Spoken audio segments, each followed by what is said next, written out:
Hi everyone, and welcome to the Excess and Ooze channel on YouTube.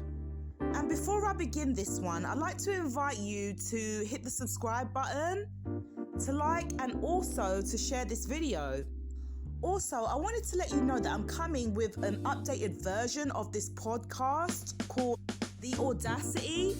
So if you have any questions that you would like me to answer, send it to me on the email which is on the description bar. Now, on this email, you can also send links to your question, and I also accept video submissions. And all of these will be included on the podcast, providing they are in line with the topic itself. So head over there and send your questions, or just head over to my Instagram and send me a message through there. Links in the description bar. Now, I was watching this week's episode of Bel Air, which is a show on Peacock, and it's a spin-off of the original show, Fresh Prince of Bel Air, starring Will Smith. And he executive produced this show, so it's actually a good show. So I've been watching it this week, and it was this scene in particular which got me to come up with the title of this show. Let me roll the clip. I don't know how we can move forward if you can't accept the fact that I'm with Lisa now. Alright, this isn't just about Lisa, alright? You coming here sent me into a spiral. I was already having a rough time at school, getting good grades and leading my lacrosse team to state championships. And my parents needed me to be basically fucking perfect, alright? It's exhausting. And you just show up and hook up with my ex? So, me being with Lisa is the straw that broke the camel's back. Exactly. You just strolled up in here, and my parents loved you. The girls at school pretty much couldn't get enough of you, and it's like everything that I had to work really hard for, you just had without even trying. I hear you. So basically what you're saying is you're a hater. Yeah, I'm playing. I'm joking. I feel you. I get you. Sort of. But my only question is, moving forward, do you still have a problem with me being with Lisa? Because I can't be looking over my shoulder every 5 seconds, bro. So the title of this show is going to be about when the chemistry just isn't there. Because there are a lot of people out there that seem to be putting on an act, and they think that people cannot see through what's real and what's not. And they actually come across as though they are putting on an act. And that's exactly what it is. But the thing about putting on an act is that the viewer gets bored very easily. And they can also begin to see whether this person got with their partner for real reasons, or if they just got with that partner under false pretenses like lust, revenge, envy. All of these things actually come to the light, and you can actually detect when a connection is not genuine. And this is what a lot of people don't tend to realize or understand. And I'm here to say that you don't have to put on an act when you actually are together for the right reasons. Because when you are, it doesn't feel like you're fitting a square into a circle. Everything should come natural. Everything that happens should make sense. And you should also be able to understand each other's humor and be on the same wavelength or the same page as that person, mentally and physically. And when we don't have these things, it tends to make us overcompensate by doing that one thing that we think our partner would like, and relying on that to get our partner's attention.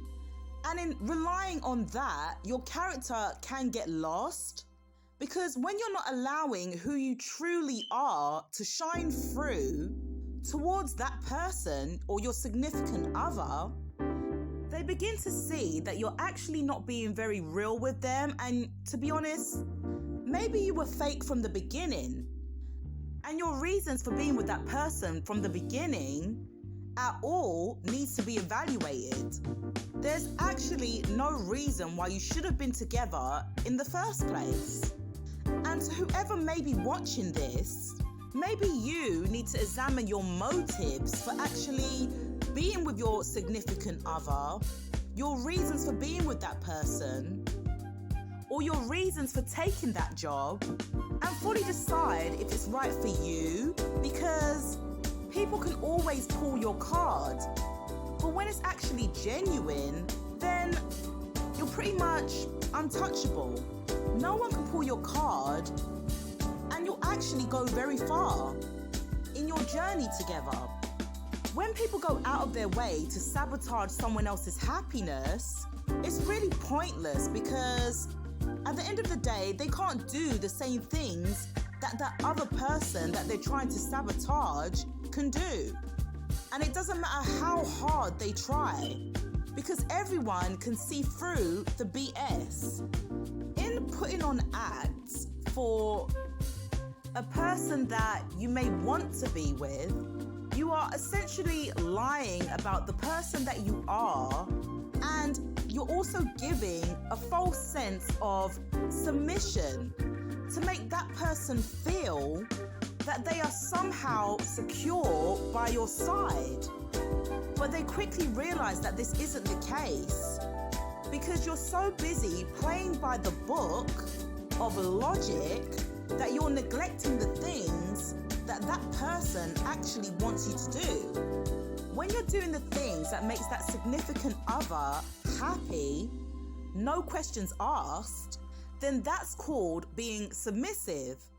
As a partner, I personally think that what a lot of women get misconstrued is they think that being submissive is rolling around and sticking their tongue out and going, yes, that's perfect. But being a yes woman can get you into trouble in the long run. And I think that men, you actually need to worry about if your woman is a yes woman. If she's not going to tell you like it is, and she's only going to tell you what she thinks that you want to hear, then that's the type of woman that will definitely lead you into danger and down the wrong path. So with that, we really need to tackle this skewed idea of submission that women have, and also let them know that it's okay to actually still be you and stand on something while being submissive and not slutty. And I had to address this, but overall, the main message is find and decipher whether you have true chemistry and whether you make the decisions that you make based on temptation or lust. Or it could either just be purely for the look of things. But either way, learn to be real with yourself and what makes you happy, because if you're not happy, the world can tell when you're not happy, and you truly deserve to be. And also, everyone needs to analyze what their sense of submission truly is, what that term really means in their minds. Because there is a sector on this platform that's purely dedicated to finding women that are submissive, and ultimately it's going to be really hard to find that if no one really knows what a submissive partner is. It's a problem, because most people are going off of what they think a submissive partner looks like. So that's all I have to say on this. Now, I actually have to go back to watching this show, because I don't know why it makes me laugh. Just seeing the new version of Carlton and his coke sniffing ways, and Jeffrey is almost like a hitman or something. It's actually quite hilarious. But you guys have to tell me what you think, and put it in the comment section down below. Can you tell when people don't have a good dynamic together? And how does it make you feel when you see it? Because for me, when people force things that ain't supposed to be forced, it makes things feel uncomfortable and awkward for others. Just like in the case of Will confronting his cousin about the situation with Lisa, and the feeling that he must have had prior to that. Have you been in any awkward situations like this and felt like you just had to be honest with yourself because you couldn't keep up with the fakery anymore? Put it in the comment section and you may be in one of my top comments for the week. And who knows, maybe a gift could be on its way to you. I know this one might have been a bit harsh, you guys, but it had to be said. So who better than me? I do tend to veer off sometimes, but this is the Excess and Ooze channel, not the bird watching channel. We provoke thoughts over here. So don't forget to subscribe for notifications to the next videos. I'll see you in the next one.